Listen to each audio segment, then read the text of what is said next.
In this video, we'll be taking a look at how to create and deploy Docker containers using Microsoft Azure. Before, I'll give us a bit of background as to what containers are. So, I hope everyone here has heard of Docker containers, first of all, but you've probably heard that they are similar to VMs. And although that's not true, there's some similarities. So let's say at the bottom layer you have the hardware. So this is the actual physical computer. And then you have your host operating system running on the hardware. So that would be Windows, Mac, or Linux. And then if you have a hypervisor, and examples of that would be things like VirtualBox or VMware, you can run guest operating systems on your host machine. Now, Docker works differently in that we have our hardware, obviously, and you need at least your host OS as well. But now, the next layer is the Docker engine. And so you can install this from the Docker website, and it's what's going to be used to run your Docker containers. And then you can have containers running on your Docker engine.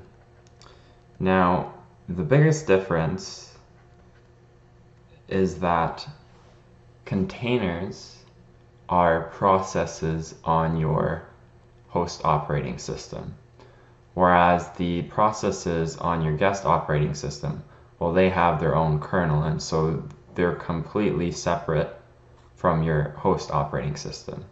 And in that sense, Docker containers are a lot more lightweight because there's a lot less overhead involved in running another operating system. And the benefits to containers are that they offer a way to kind of package or abstract out applications. So for example, a lot of applications might have dependencies. For example, an application might require Java. Well, you could package in Java with the web app and all the other dependencies in a container, and it becomes a single unit that you can bring up, bring down really easily. You can use distributed computing, which means you could put it on different computers altogether and things like that. Now, I think that's enough background, so we'll dive into the code. So, as always, we'll have to create our resource group. And that was pretty quick. So now what we're going to do is we're going to create the simplest possible Docker container.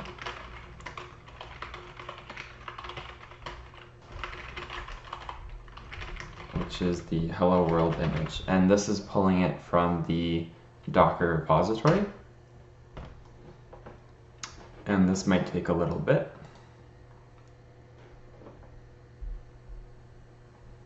And while that's waiting, I guess I could show Docker Hub. So the image we're using is the official hello world image. And we go back here, no, it's still running. And essentially all this is going to do is it's going to print hello world. And we'll get to that in a bit. Hopefully it'll hurry up. There we go.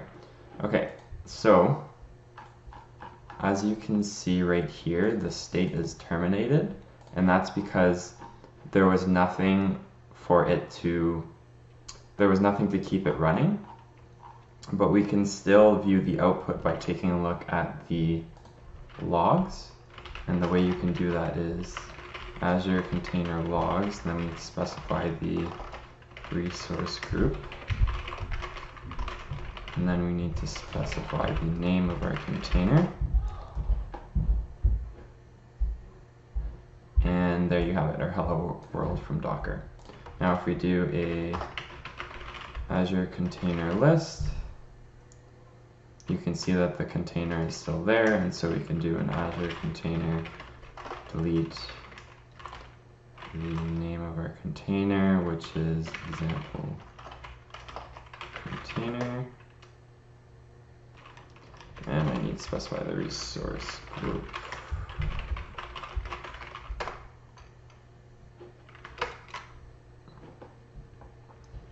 All right, so now we're going to create a little more complicated image. We're going to use the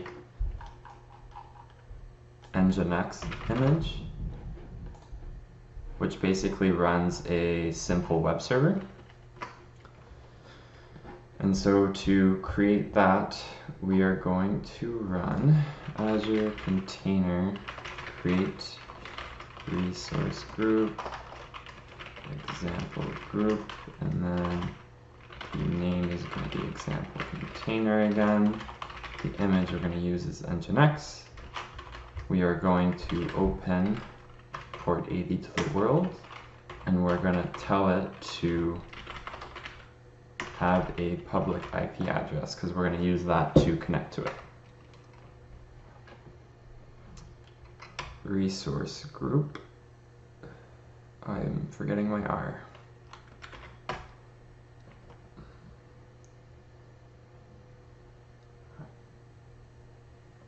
And again, this might take a while. So you can get the name of the image right here.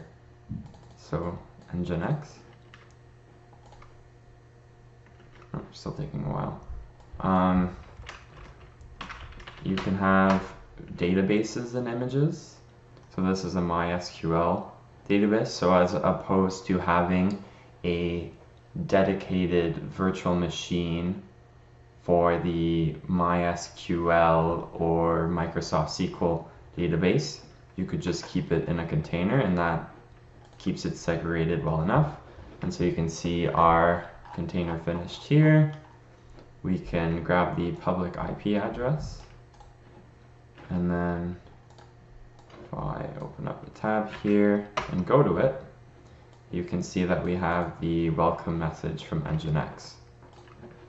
Another thing we can do with Docker containers is we can open up bash shells in them in the event that you wanted to do something. So again, with the resource group name is example container, and then we're going to execute bash. And you can see now that we are inside the container. And so we could create a file or download more packages, things like that. It's important to note that everything done here right now in a container isn't written to the writable layer. If you wanted that, you would have to create an image, but we won't get into too much of that right now. So once you're done, you can just hit exit, and then again we're going to delete the image to clean up.